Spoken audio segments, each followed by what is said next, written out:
Muy buenas tardes, mis amados hermanos. Les saludo con la paz del Señor a cada uno de ustedes en este día, un día especial en el cual el Señor nos reúne una vez más para poder cantarle, poder exaltar su santo nombre y al mismo tiempo estar expuestos a su palabra.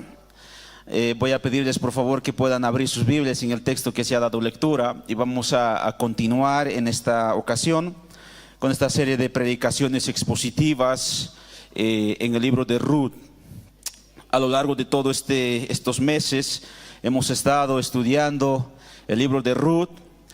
Nos hemos encontrado con unas situaciones muy difíciles en las que Noemí ha estado atravesando, pero al mismo tiempo también hemos visto cómo la misericordia y la gracia de Dios ha estado sobre la vida de Noemí y Ruth. Para poder recordar y contextualizar, para entrar al texto que nos toca estudiar en esta ocasión, vamos a recordar un poco lo que ha estado ocurriendo durante toda la historia de Ruth.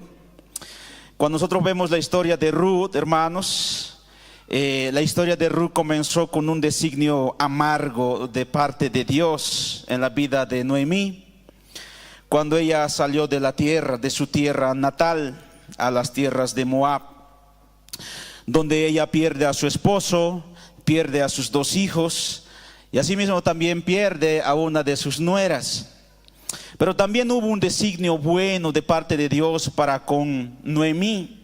El hambre que había venido sobre la tierra de Judá se había acabado, ahora ya había comida. Entonces, en ese sentido, Noemí decide regresar a sus tierras natales, que es Judá. Ruth se comprometió a cuidar de Noemí, pero al mismo tiempo un pariente llamado Boaz estaba siendo preservado como esposo para el nombre familiar, para que pueda redimir a Ruth. Sin embargo, el primer capítulo termina con una amargura tremenda. En el capítulo 1, versículo 20, Noemí expresa de la siguiente manera: en grande amargura me ha puesto el Todopoderoso. Es así como termina el capítulo 1. Cuando nosotros seguimos con la historia, entramos al capítulo 2. Y el capítulo 2, hermanos, la misericordia de Dios se revela con un suficiente esplendor en la vida de Noemí, de manera que ella misma puede experimentar, puede ver la bondad y la misericordia de Dios. En el capítulo 2 conocemos a Boaz, un hombre de valor, un hombre de Dios, un pariente cercano a la familia de Elimelech, el cual fue el esposo de Noemí. Vemos a Ruth en el capítulo 2 refugiándose bajo las alas de Dios en una tierra extranjera y siendo guiada misericordiosamente por Dios. Y vemos a Noemí recuperándose de su amarga noche o de su amarga situación y se regocija en el Señor. En el capítulo 2, versículo 20 dice Noemí: Jehová no ha rehusado a los vivos de la benevolencia que tuvo para con los que han muerto. En el capítulo 2, hermanos, abunda la esperanza. Boaz es un hombre lleno de Dios, tanto en sus relaciones comerciales como también en sus relaciones personales. En el capítulo 2 también podemos ver cómo Ruth es una mujer dependiente del Señor, bajo la soberanía, bajo la misericordia de Dios. También vemos a Noemí, a una mujer que exalta al Señor y que se encuentra bajo la soberanía del Señor. Toda la desdicha, toda la amargura del capítulo 2 se vuelve en gozo. Toda la amargura, la tristeza se difumina en el capítulo 2. Dios convierte la tristeza de Noemí en gozo. Cuando Noemí decía: en grande amargura me ha puesto el Todopoderoso, Ahora en el capítulo 2 dice: Jehová no ha rehusado a los vivos la benevolencia que tuvo para con los que han muerto. Así es como hemos estado estudiando y escudriñando en estos dos capítulos. Y la enseñanza que podemos extraer de estos dos capítulos es lo siguiente, y cito al pastor John Piper. Él dice estas palabras. La lección que nos da estos dos capítulos es lo siguiente: oh santo temeroso, anímate, anímate. Las nubes que tanto temes, llenas de misericordia están, y sobre ti bendiciones derramarán. Busquemos refugio bajo las alas de Dios. Aunque estas solo emitan sombras, y justo a tiempo Dios permitirá mirar desde su nido de águila hacia algún amanecer espectacular. Hermano, lo que estos dos capítulos nos han enseñado es simplemente a poder refugiarnos bajo las alas de Dios. Bajo las alas de Dios, bajo la soberanía de Dios. Aunque debajo de esas alas tú no puedas ver con claridad lo que está sucediendo, la realidad, llegará un tiempo donde amanecerá y tú verás la luz del día, la esperanza en tu vida. Y cuando llegamos al capítulo 3, y es justamente lo que vamos a aprender en esta ocasión, cuando llegamos al capítulo 3, tenemos que tomar en cuenta una frase que es muy importante para la comprensión de todo el capítulo. Tomen en cuenta la frase justicia estratégica. Justicia estratégica.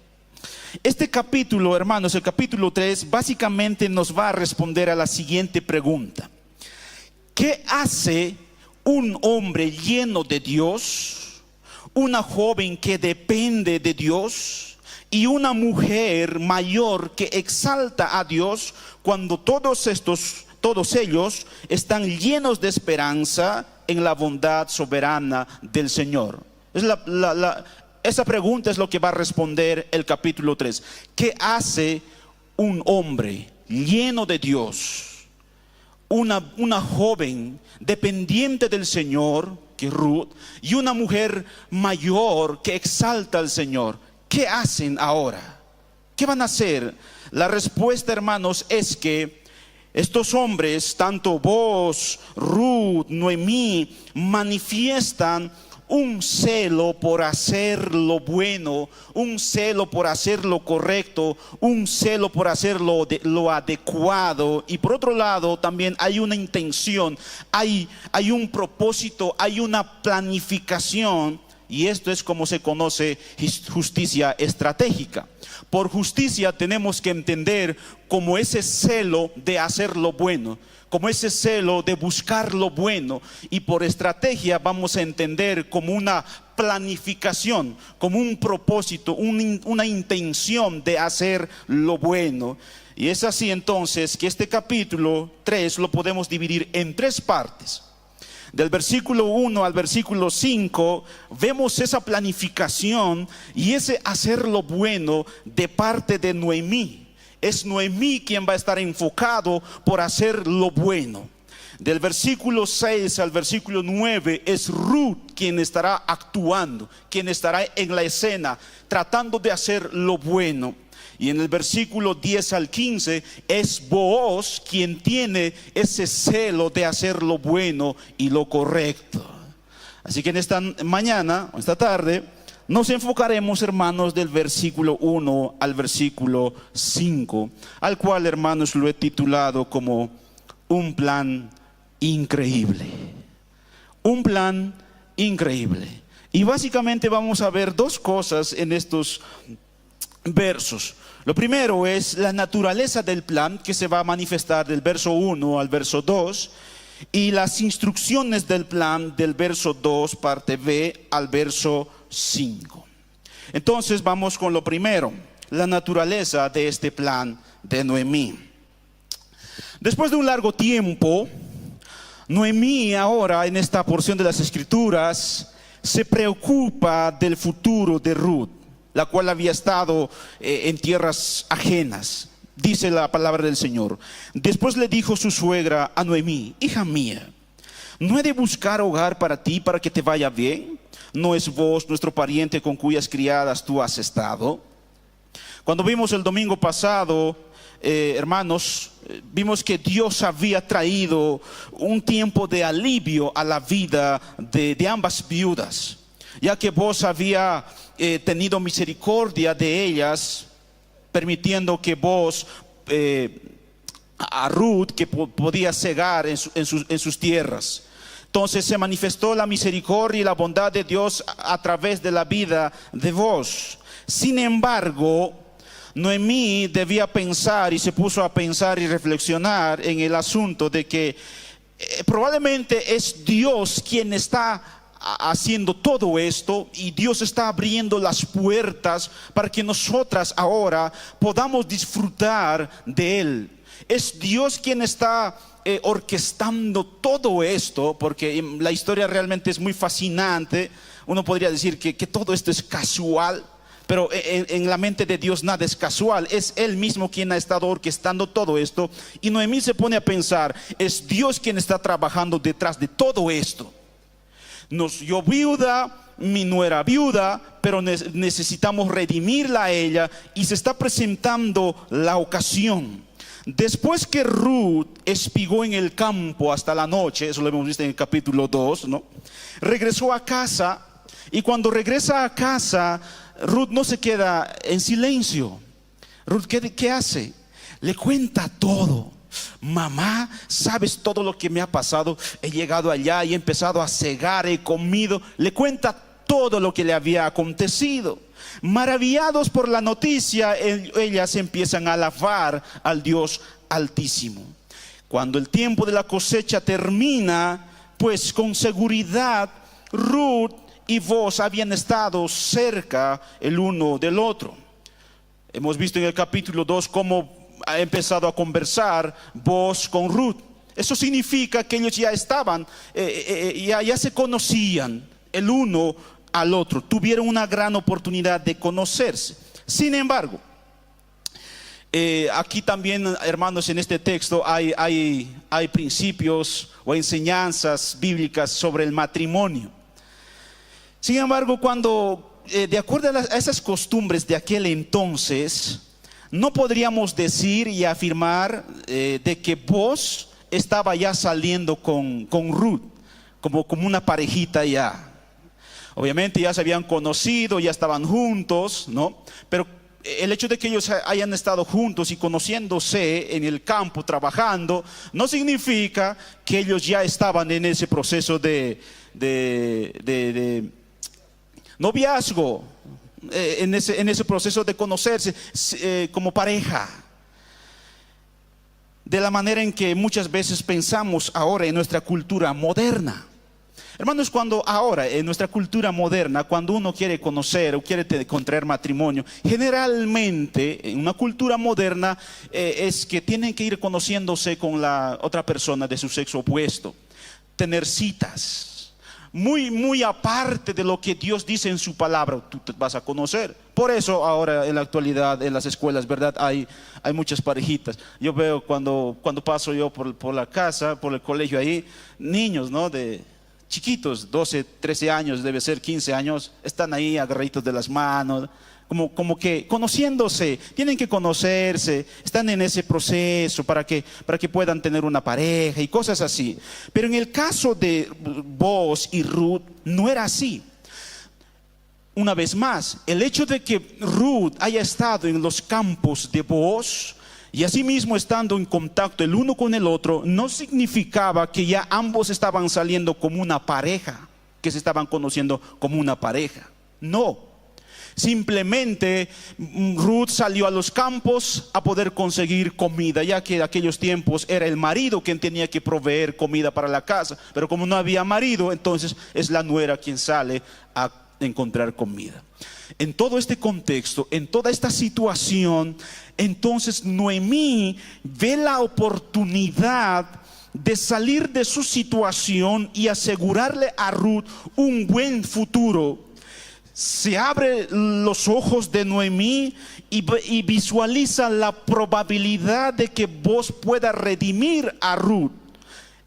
Es en ese sentido entonces que Noemí toma la iniciativa de buscar un esposo para Ruth, y lo hace a través de dos preguntas retóricas que están en nuestro texto, en este capítulo, en el verso 1.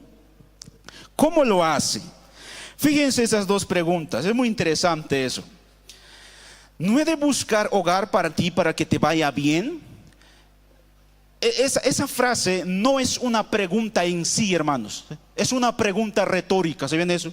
Una pregunta retórica, hermanos, es una pregunta que no requiere respuesta. Son afirmaciones en forma de pregunta. Así son las preguntas retóricas. Y Noemí hace eso en esta parte, en este verso 1. No he de buscar hogar para ti. En otras palabras, ¿qué está diciendo Noemí? Voy a buscar un hogar para ti. Eso es lo que está diciendo Noemí. No le está preguntando a Ruth, ¿qué te parece si yo busco un hogar para ti? No, no es una pregunta como tal, es una pregunta retórica, una pregunta que no exige respuesta. Es una afirmación en forma de pregunta. Yo voy a buscar un hogar para ti. Y lo otro que dice Noemí es: ¿no es vos nuestro pariente? No le está preguntando. Noemí no tiene la intención de que Ruth la responda. Simplemente ella está afirmando: vos es nuestro pariente. Es nuestro pariente. Entonces ahí está la naturaleza del plan, de la estrategia que tiene Noemí en su mente. Vamos a verlo a detalle, estas dos preguntas retóricas. En primer lugar, ¿no he de buscar un hogar para ti? Desde que Ruth, hermano, se unió a Noemí definitivamente, Noemí estaba cumpliendo con funciones tanto de padre como también de madre. Había ocasiones donde ella tenía que estar con ella. Ahora Noemí tiene preocupaciones de una madre, así como todas las madres y padres que están presentes acá. ¿Cuáles son las? Es normal la preocupación de una madre que sus hijos puedan casarse en algún momento. No creo que lo tengan así a sus hijos hasta que sean machos solteros, como dicen, ¿verdad? No creo que ustedes van a estar ahí para mantenerlos toda la vida. Yo sé que como esposas, madres, se preocupan por sus hijos para que en un día puedan casarse.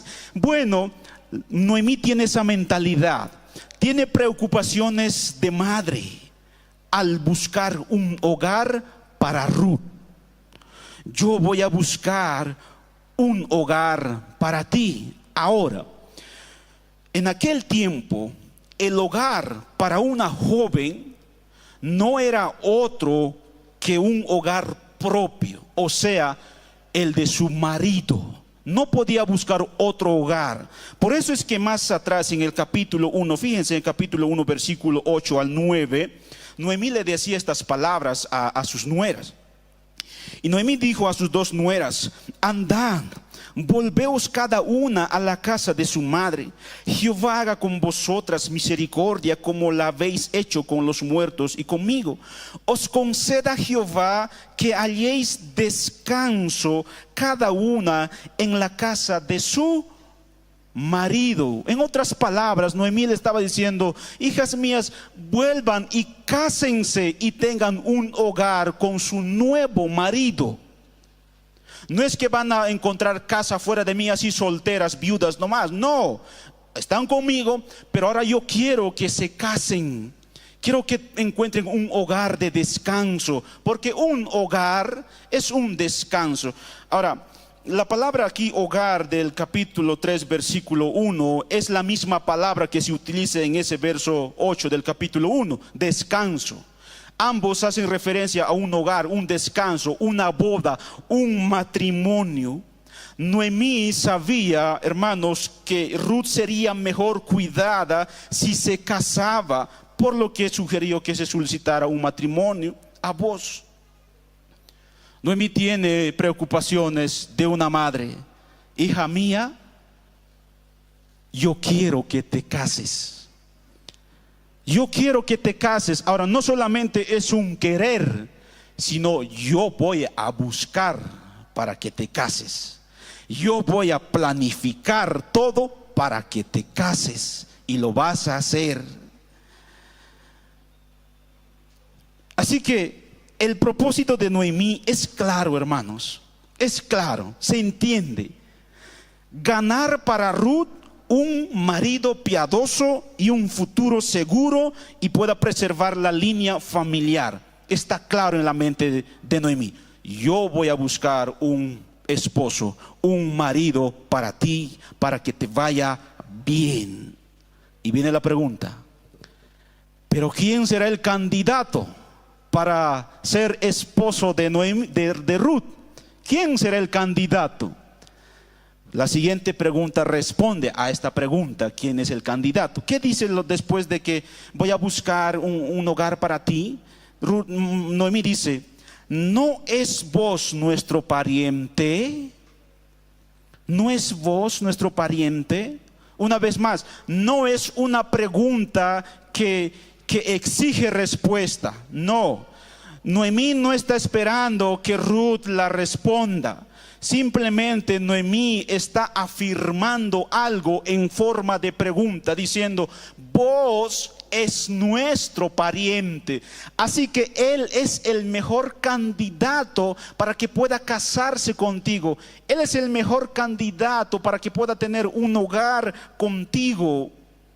Noemí tenía por parte de su marido un pariente, ¿no? Y es justamente vos ese pariente quien podía redimir según la ley levirato. De hecho, más atrás en el capítulo 20 se afirma y recuerda esto Noemí. Dice: y dijo Noemí a su nuera: sea el bendito de Jehová, hablando de vos, pues que no ha rehusado a los vivos la benevolencia que tuvo para con los que han muerto. Después le dijo Noemí: nuestro pariente es aquel varón, y uno de los que pueden redimirnos. Ese hombre que tú has conocido, Ruth, es nuestro pariente. Es nuestro pariente.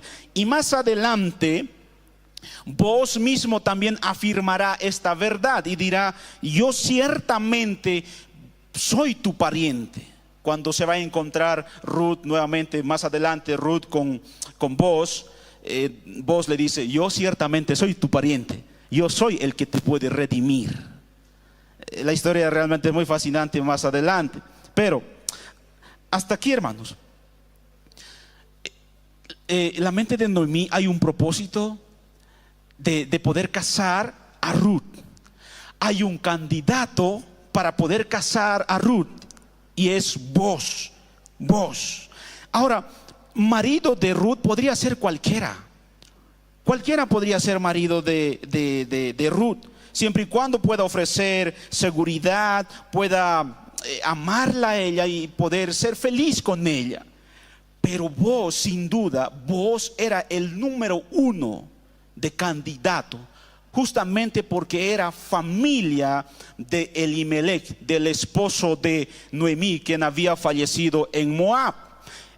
Era pariente de él. Entonces él tenía que redimir a Ruth, no solamente porque vos era un hombre generoso, bondadoso, un hombre delicado. Muchas veces, hermanos, pasa eso, ¿no? De hecho, a las señoritas les gusta pues un hombre así, bondadoso, generoso, un hombre afectuoso, un hombre responsable, cosas así. Vos era un tipo de hombre así, que tal vez ahora podría conquistar a muchas mujeres. Pero más allá de las cosas externas, más allá de ser generoso, lo que estaba en juego era la parentela, la familia. Y es en ese sentido que se fijan solamente en vos. Probablemente en la mente de Noemí pasaba: si es vos, él tiene que redimir a Ruth para poder prevalecer el nombre de Elimelech, para poder tener heredades y cosas así según las leyes del Antiguo Testamento.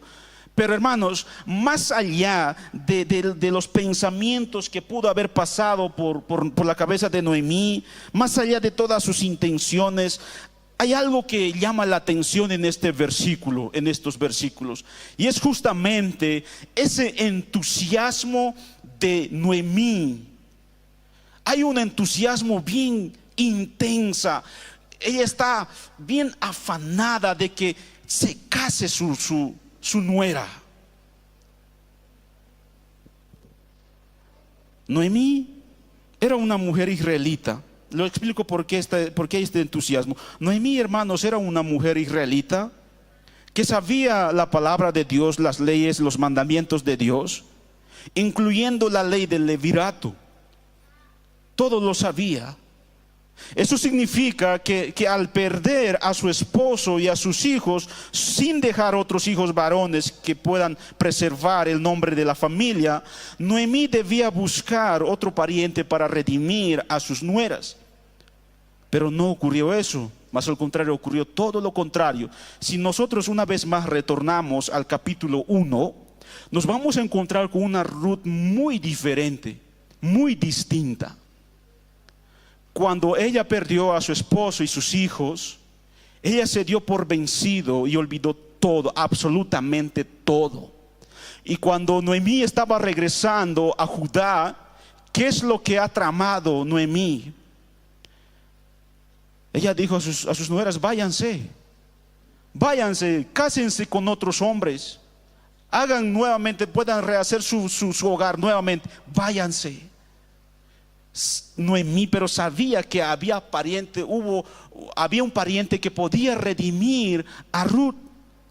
Pero por la pura providencia de Dios, hermanos, Ruth se mantiene junto a Noemí, llegan a Judá, se encuentran con un pariente y a través de vos se manifiesta la bondad de Dios. Y es así cuando Noemí nuevamente recobra la mente, recuerda las promesas de Dios y ahora está muy entusiasmada. ¿Por qué? ¿Por qué Noemí ahora está súper entusiasmada por hacer lo bueno, por hacer lo correcto? ¿Cuál es esa enseñanza de este pasaje? Pues las personas, hermanos, que se sienten víctimas de la depresión, de la amargura, así como Noemí, casi nunca hacen planes. ¿Nunca te ha ocurrido eso, hermano?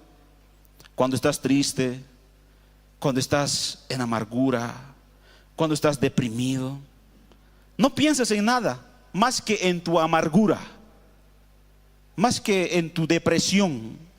Noemí le ocurrió eso. Por eso ella decía: en grande amargura me ha puesto el Todopoderoso. No percibía ninguna estrategia para el futuro. Todo se había olvidado de lo que iba a pasar más adelante. Pero cuando Noemí ve la bondad de Dios, su esperanza, hermanos, se renueva. Y lo que se desborda es un celo por hacer lo bueno, por hacer lo correcto. Ahora a ella le preocupa encontrarle a Ruth un lugar de provisión.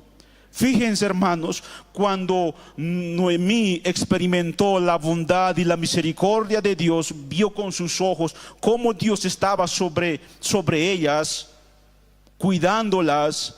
Es ahí donde recién ella puede abrir los ojos y ver el futuro, qué es lo que puede pasar más allá. Es que, así como le hemos dicho, hermanos, durante todas estas enseñanzas y predicaciones, es que la amargura, la tragedia, la prueba en las cuales estemos, muchas veces nos absorbe y nos destroza por dentro, a tal punto que olvidamos la bondad de Dios, a tal punto que olvidamos sus promesas.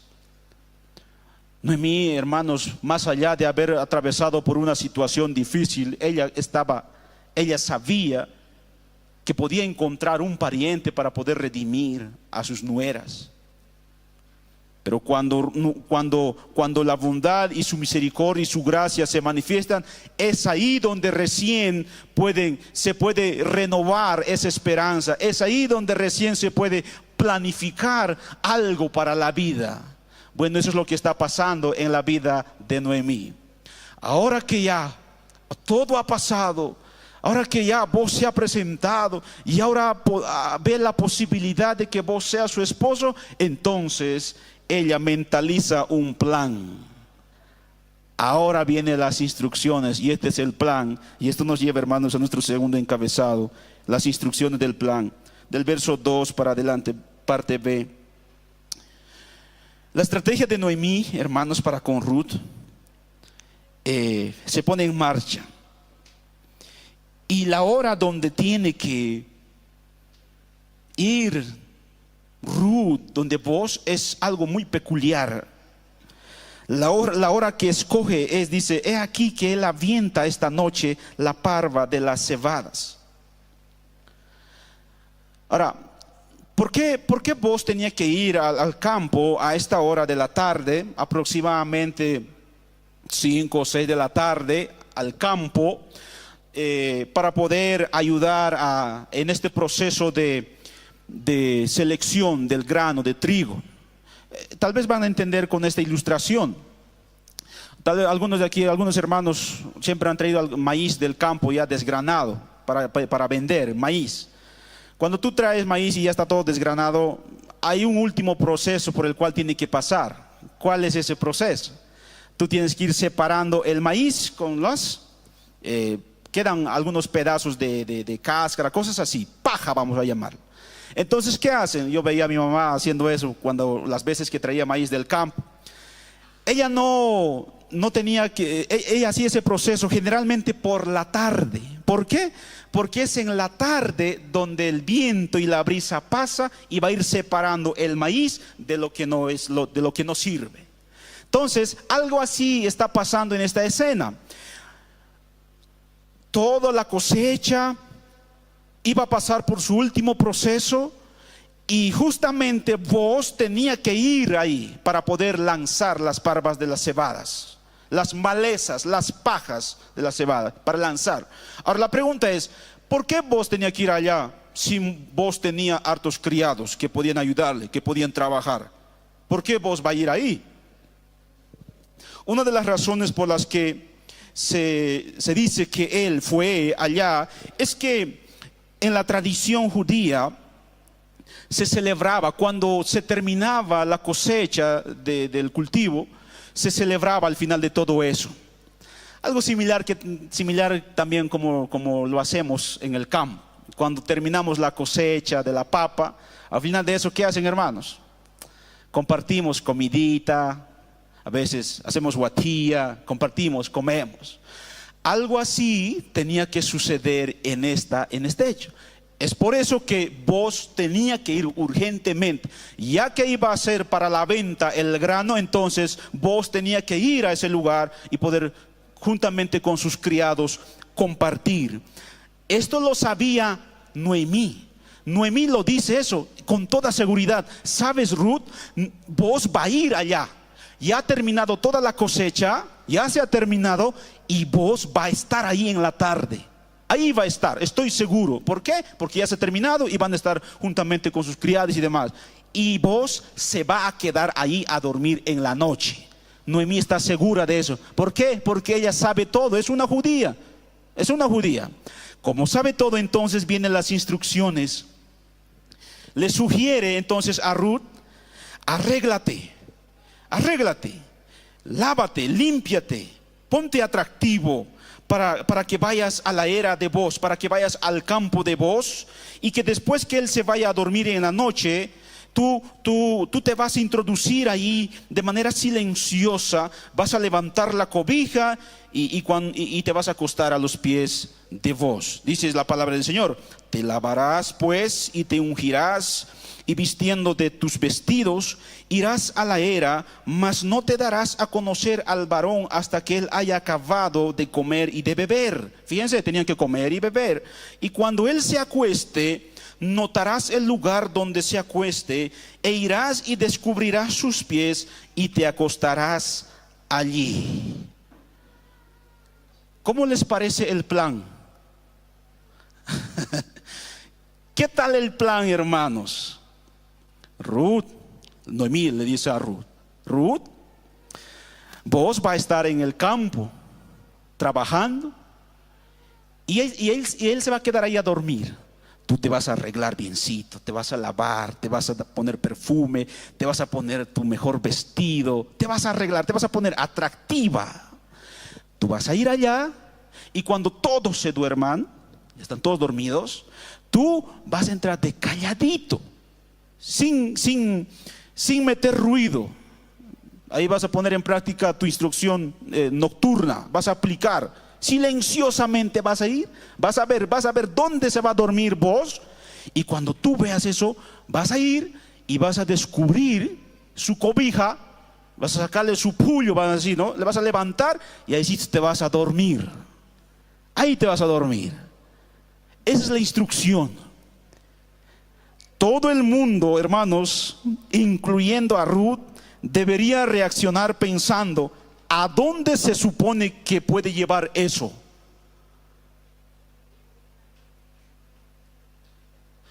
Esas instrucciones, ¿dónde van a llevar? ¿Dónde pueden llevar en nuestra mente?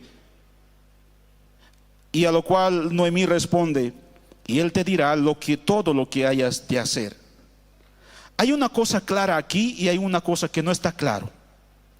Lo claro es que, hermanos, Noemí está intentando que vos se case con vos. Eso está claro. Noemí trata de que vos se case con Ruth. Pero lo que no está claro aquí es por qué se debe hacer de este modo. ¿Por qué? ¿Por qué mejor no una conversación con vos en vez de esta peligrosa maniobra? Como le dicen hoy en día, ¿por qué mejor no vas a mañagar antes que tú vayas allá a los pies de vos? ¿Por qué tú no vas, hablas con vos y se ponen de acuerdo? Ok, cásense, en vez de este plan arriesgada, hermanos. Es un plan arriesgado en medio de la noche. En medio de la noche. ¿Era acaso Noemí, hermanos, indiferente a la probabilidad de que vos pudiera ceder a la tentación de tener relaciones sexuales? ¿O estaba tan segura de que vos y Ruth se tratarían con una pureza perfecta? El autor no nos explica, hermanos, de manera clara de por qué Noemí elige esta estrategia, vamos a decir, una estrategia peligrosa en el sentido sexual, porque es un momento donde dos personajes son propensos a caer en el pecado de la fornicación.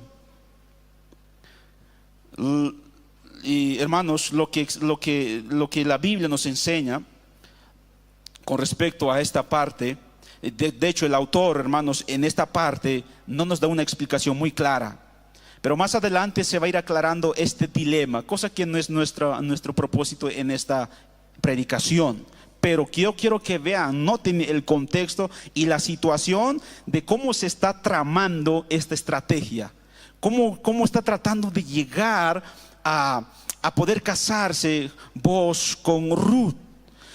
¿Dónde se tenía que dormir? ¿Dónde se tenía que acostar Ruth?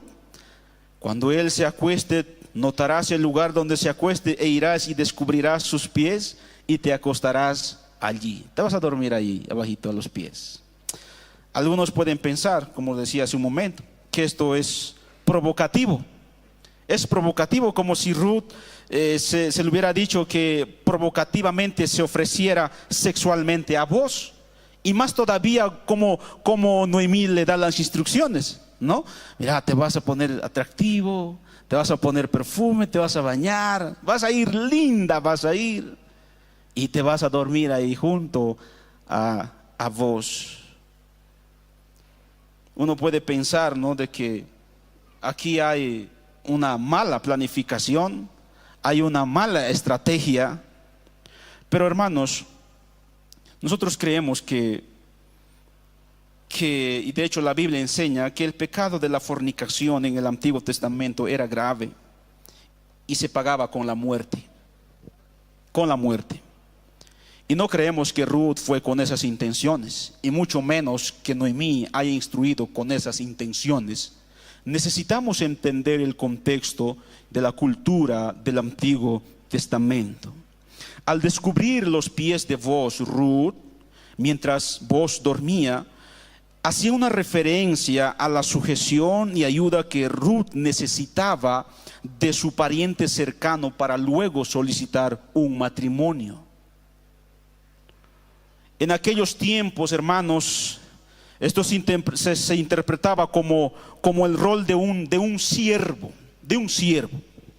acostarse a los pies de su amo y estar listo para recibir órdenes. Eso es lo que significaba. Cuando un siervo se acostaba ahí, entonces significaba que ella estaba en sujeción a su amo para poder recibir los órdenes de su amo. Así que cuando Noemí dijo a Ruth a que se acueste a los pies de Booz, le estaba diciendo que se acercara a él de manera totalmente humilde y sumisa. No tenemos que perder de vista el panorama completo. Ruth está viniendo a reclamar un derecho, según la ley del levirato. Booz era su pariente redentor y ella tenía el derecho de que él se casara con ella y crear una familia para preservar el nombre de Elimelech. Pero Noemí sabiamente aconsejó a Ruth que se acercara no como una víctima que demande sus derechos, como una mujer altanera, una mujer orgullosa, no, sino humildemente, como una sierva que confía en la bondad de su pariente redentor, quien es Booz.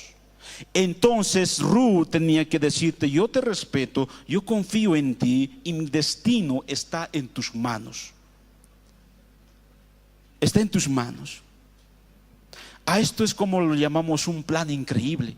¿Por qué lo llamo un plan increíble, hermanos, a esto? Aunque para nuestra mente no lo es. Yo estoy, hermano, seguro y consciente de que tú no harías eso para con tu hijo y tu hija. Estoy seguro que no lo harías. ¿Quién se va a atrever a hacer esa semejante cosa? Pero no olvidemos, hermanos, que detrás de todo esto, el que está orquestando y el que está trabajando es Dios mismo.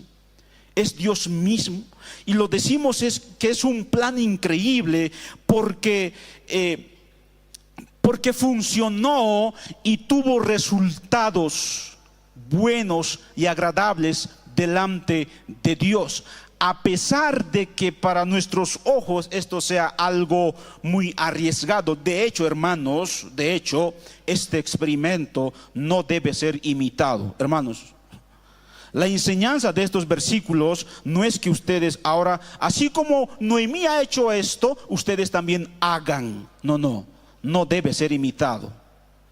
A través de esta historia, hermanos, simplemente estamos viendo cómo Noemí, después de haber estado ahogada en una amargura tan inmensa, ahora sus ojos se abren a tal punto que iba planificando, va mirando en el futuro quién puede ser su esposo, el esposo de Ruth. Más allá de estas planificaciones, no podemos en esta porción de las Escrituras abogar por este tipo de matrimonios. No podemos estar de acuerdo con este tipo de matrimonio, esta forma de conseguir matrimonios, no lo estamos. Es una historia única en el cual Dios ha trabajado y que ahora en la actualidad es muy probable que no suceda lo mismo.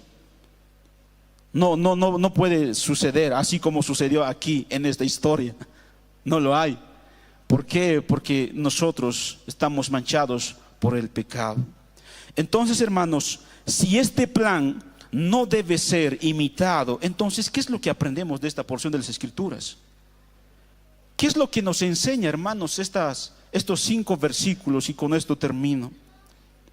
Una de las lecciones, hermanos, que aprendemos de esta porción de las Escrituras es que la esperanza, hermanos, nos ayuda a soñar. La esperanza nos ayuda a soñar. La esperanza nos ayuda a ejercer esas aventuras con virtud y integridad. Y es la desesperanza la que nos hace mentir, la que nos hace robar, la que nos incita a placeres ilícitos del momento. Noemí había experimentado, hermanos, en su vida la misericordia y la gracia de Dios. Había experimentado la esperanza en su vida, de manera que esto le llevó a ¿qué? A soñar, a ver el futuro, a planear, a planificar.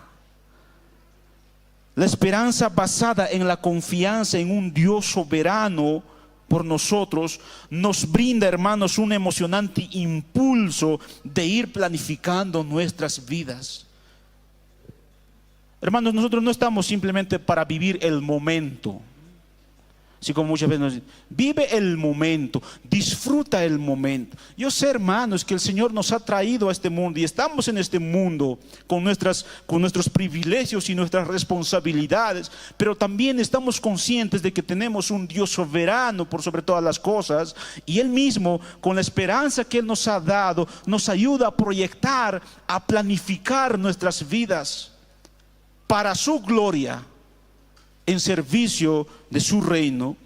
Hermanos, una de las razones por las que debemos ayudarnos los unos a los otros a esperar en Dios es que únicamente personas con esperanza, familias con esperanza e iglesias con esperanza pueden planificar y hacer estrategias. De lo contrario, no lo vamos a hacer. Si nosotros hemos perdido de vista la gracia, la bondad, la esperanza que está en Cristo, hermanos, nos vamos a quedar estáticos, vamos a estar ahí, inmóviles. Es la esperanza la que nos va a ayudar a nosotros ir planificando nuestras vidas y asimismo proyectando también como iglesia, ayudándonos unos a otros. Yo, ¿cómo voy a ayudar a mi hermano si yo he perdido de vista lo que es el Señor y qué es lo que Él hace a favor de mí? No puedo ayudar. Pero cuando yo voy a entender su gracia y voy a experimentar su gracia y su misericordia en mi vida, entonces yo puedo ayudar a los demás a esperar en Dios. Es así como Noemí estaba viviendo, y se va a ver lo mismo a través del capítulo 3. Hermano, una vez más, yo sé que muchos aquí tal vez hemos pasado por una situación difícil o tal vez una prueba, una dificultad. En medio de esa dificultad, en medio de esa prueba, muchas veces olvidamos la promesa de Dios. Y es ahí donde no pensamos ya más allá. ¿Qué es lo que va a suceder más allá? Nos quedamos en el momento, en el presente. Bueno, eso es lo que hace esa amargura. Pero si yo quiero ver un poco más allá, ¿qué es lo que el Señor está haciendo para conmigo? Entonces debemos recordar lo que el Señor ha hecho por nosotros. Antes que poder proyectar sobre tu vida o planificar de tu vida, antes de eso, dice el Señor, encuentra el sentido de tu vida en Cristo en primer lugar. Encuentra el sentido de tu vida en Cristo. De lo contrario, las demás cosas, hermanos, no irán, no marcharán así como el Señor manda en su palabra, o así como nosotros anhelamos o quisiéramos hacer. Por eso, hermanos, a través de estos versículos, el Señor también nos recuerda a permanecer en el amor de Dios, en el amor de Cristo. Nos recuerda permanecer en Cristo para luego nosotros ir viviendo en la gloria, en la misericordia de Dios como personas en este mundo, con nuestros propios afanes, con nuestras propias preocupaciones, con nuestras responsabilidades, con nuestras urgencias. Si no permaneces en Él, hermano, estamos perdidos. Estamos perdidos. Simplemente vamos a decir como Noemí decía al principio: En grande amargura me ha puesto Dios. Dios estará fuera de nosotros, pero cuando permanecemos en Él, así como decía John Piper, las bendiciones de Dios se derraman sobre los santos. Si permanecemos en Él, sus misericordias se derraman sobre los santos temerosos. Tememos. Muchas veces tenemos miedo de muchas cosas, pero una vez más, el Señor nos llama a refugiarnos sobre las alas de Dios. Y cuando nos refugiamos sobre las alas de Dios, entonces se derrama su misericordia y su gracia. De lo contrario, hermanos, estamos perdidos. Termino con la frase que el pastor Sugel decía en una de sus enseñanzas. Nuestra mayor necesidad, una vez más, no es tener buenos amigos. Nuestra mayor necesidad no es tener un buen esposo, una buena esposa, una buena compañía. Nuestra mayor necesidad no es tener un buen trabajo, ser un buen profesional. Nuestra mayor necesidad no es esa. Nuestra mayor necesidad como cristianos es simplemente refugiarnos bajo las alas de Dios, puesto que Él es quien está por nosotros y por Él vivimos en este mundo. Así como Noemí iba pensando, iba soñando en el futuro, ¿qué es lo que va a pasar? Y a través de estas planificaciones, de estas estrategias, ¿qué es lo que sucederá? En las próximas predicaciones y exposiciones, hermanos, lo entenderemos.